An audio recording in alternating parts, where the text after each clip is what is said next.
रामायण और महाभारत देखकर बड़े हुए हैं, इसीलिए अपने उसूलों पर हम डटे हुए हैं। रामायण और महाभारत देखकर बड़े हुए हैं, इसीलिए अपने उसूलों पर हम डटे हुए हैं।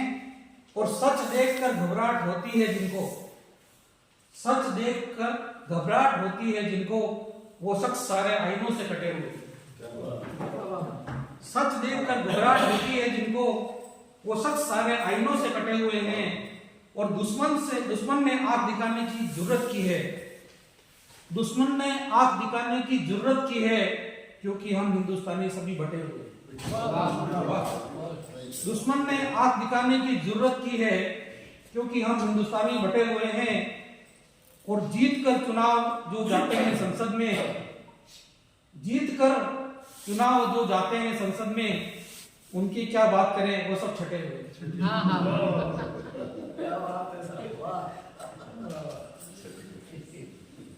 एक और इसी आशय की गजल देखिएगा। पहले हमारी देश में ही आस्था रहे, पहले हमारी देश में ही आस्था रहे, मजहब से फिर भले कोई भी वास्ता रहे। पहले हमारी देश में ही आस्था रहे, मजहब से फिर भले कोई भी वास्ता रहे। और इस मुल्क में मदारी हैं जो चाहते हैं बस, इस मुल्क में मदारी हैं जो चाहते हैं बस, ये देश उनके हाथों यूं ही नाचता रहे। इस मुल्क में मदारी हैं जो चाहते हैं बस, ये देश उनके हाथों यूं ही नाचता रहे। और एक रोटी के लिए ही हमेशा गरीब का, एक रोटी के लिए ही हमेशा गरीब का, ये हाथ कब तलक यूं कांपता रहे, ये हाथ में कब तलक कांपता रहे। और गद्दारों से हमेशा बचा कर रखे इसे, गद्दारों से हमेशा बचा कर रखे इसे, ये मुल्क है तो हम है सभी को पता रहे, ये मुल्क है तो हम है सभी को पता रहे।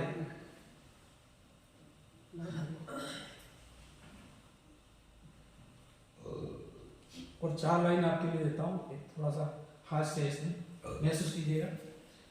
ना सर पर किसी का डंडा था, ना सर पर किसी का डंडा था, ना ही डरने का एजेंडा था। ना सर पर किसी का डंडा था, ना ही डरने का कोई एजेंडा था। मैं तो बस इसलिए डर गया कि नहाने का पानी ठंडा था।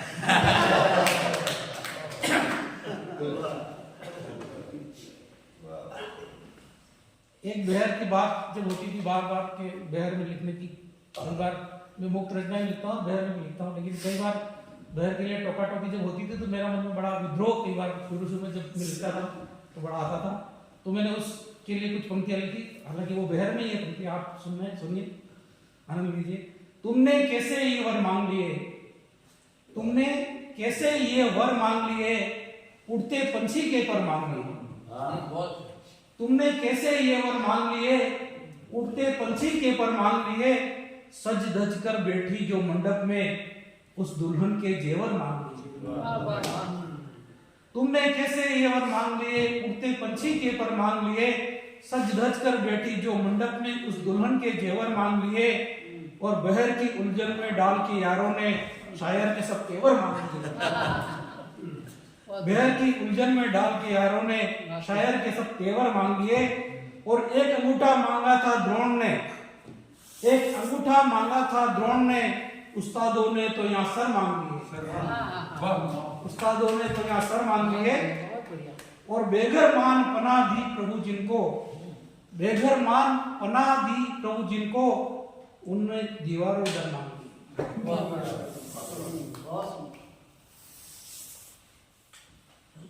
एक और छोटे से गजल के फिर समय काफी हो गया। तुम अगर चाहो तो यहाँ तबेलों को बाजार कह दो, तुम अगर चाहो तबेलों को यहाँ बाजार कह दो, शोर करते आज के गीतों को झनकार कह दो।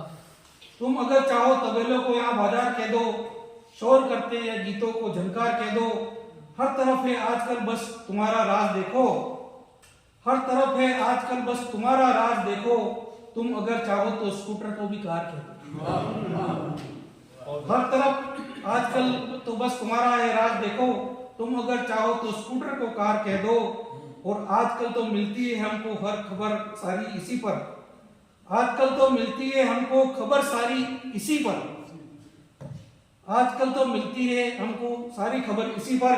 चाहो तो मोबाइल को अपने अखबार कह दो, चाहो तो मोबाइल को अपने अखबार कह दो, और जो खड़ी करती रहे यारो मुसीबत पे मुसीबत, जो खड़ी करती रहे यारो मुसीबत पे मुसीबत, अपने इस आसान जीवन में उसे सरकार के, जो खड़ी करती रहे यारो मुसीबत पे मुसीबत, अपने इस आसान जीवन में उसे सरकार कह दो। और आजकल लोगों ने खूब ले ली है फर्जी डिग्रियां भी, आजकल लोगों ने खूब ले ली है फर्जी डिग्रियां भी, आज की तालीम हो तो यार बस व्यापार कह दो।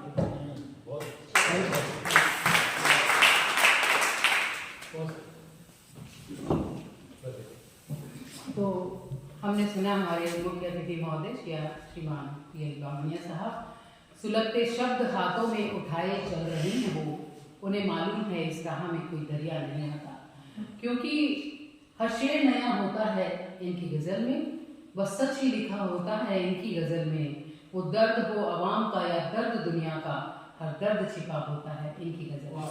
तो आपने बहुत नए नए अंदाज की उनकी गज़लें सुनी, आपका बहुत बहुत शुक्रिया कि आपने महफिल की।